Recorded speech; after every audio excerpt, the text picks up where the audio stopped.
Hi guys! It's been a while since I update you guys with vlogs. Siguro almost 2 months na akong walang upload. And rainy days now. So feeling ko ito yung perfect time para gumawa ng mga cozy vlogs. And super gusto ko kasi gumawa nun. Kaya I decided to do a vlog right now. And feeling ko itong vlog na to super new siya for me. So I hope you guys will like it still.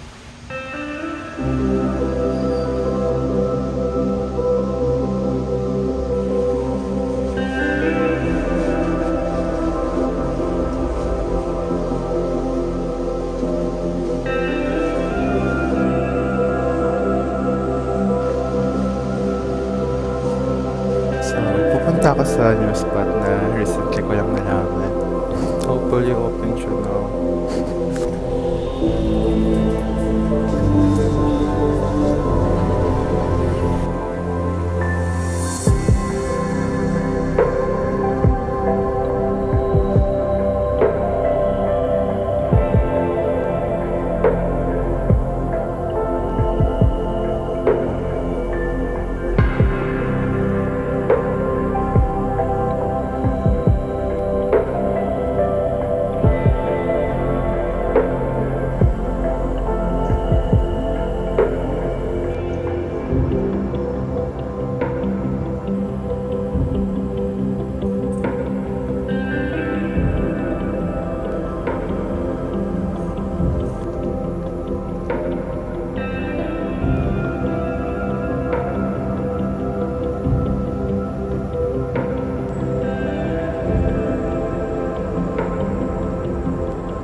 Where are you going?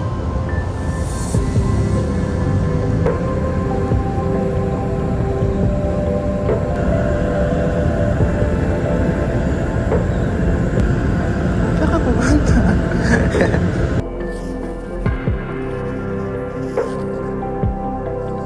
So, recently ko lang nalaman tong place na to. And ito na yung go-to place ko every time na nalulungkot ako. Lalo na nung nawala si Aki. Kasi, super peaceful here. And wala masyadong tong tao. And super raming cats. So, every time na nagkapet ako ng stray cats, super nawawala yung lungkot ko. So, super heaven sa akin tong place na to.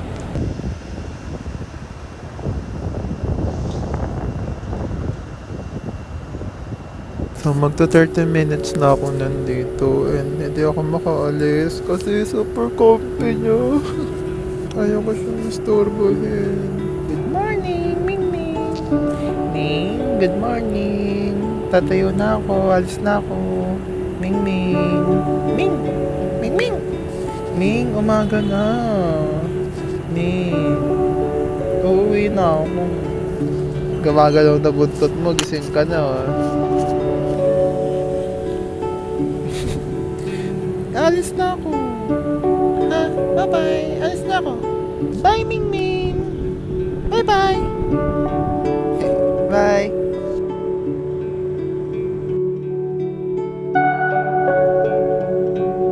Super corny nito pakinggan. I love being alone so much. Like, it's so peaceful every time na nag-me time ako alone.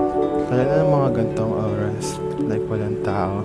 Pero, I feel like I've been alone for a long time na I question myself. Nasaan na kaya yung soulmate ko? Like, ano kayang ginagawa niya right now? I don't know. I just think na as someone na hopeless romantic, it must be nice to have someone to spend time alone. I just can't stop romanticizing the thought about it. So, ayun.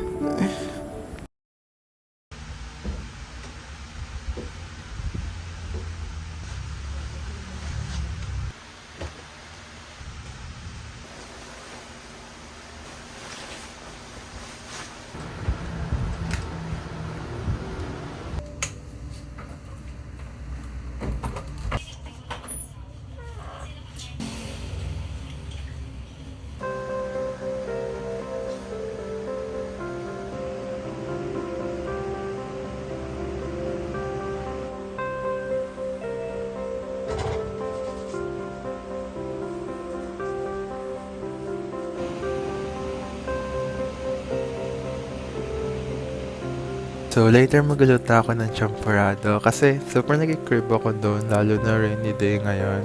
Pero let me guys show you my closet first. Medyo ang silly lang pakinggan ng dream na to. Isa sa super pinaka-dream ko talaga is magkaroon ng sariling room. Kasi growing up or even until now, wala pa rin kaming sariling room. I think it must be nice to have your own room, to have your own space that you can do whatever you want there. Like you can design your own room, put things there, like anything. Guys, OMG. I also have this one collection. Actually, one lang talaga kasi ito lang naman yung collection ko na super china-cherish ko talaga. And super gusto ko siyang punuin. So sana soon mapuno ko na to. And papakita ko sa inyo. So this is me ng baby pa ko. This is my friends. My friends. Actually lahat naman sila friends ko. Kaso this is my family. And this. And all of them are my friends. Ayun. Super cute niya lang. Sana lang mapuno ko siya hanggang baba.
I'm done!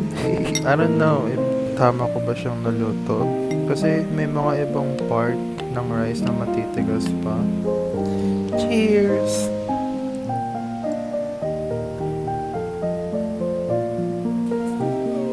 Marunong na ako! I-rate ko siya ng 8 out of 10. Kasi siguro kulang na siya sa milk. And look! Tada! I have my journal.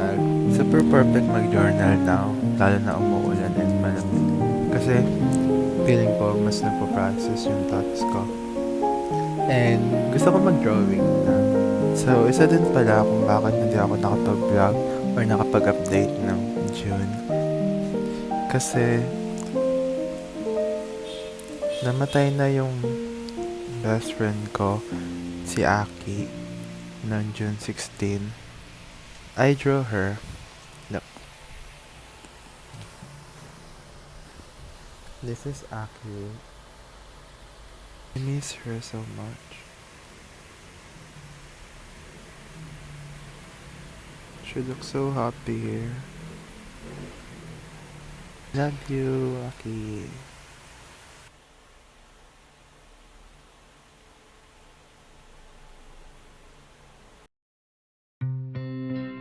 These days, I cannot stop thinking about how filmmaking really makes me happy.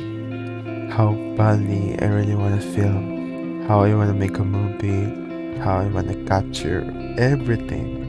The little moments, the beauty of life, the things people often miss. I want to show the world how amazing it is just to be alive. I want to create, to live fully, and to inspire others through the things I make. I want to write. I want to tell stories and remind people that life can still be good. There's so much I want to do. So many dreams and ideas in my head, but I don't know where to begin. And sometimes I'm scared I never will. Because who am I if I want to be a filmmaker in the future?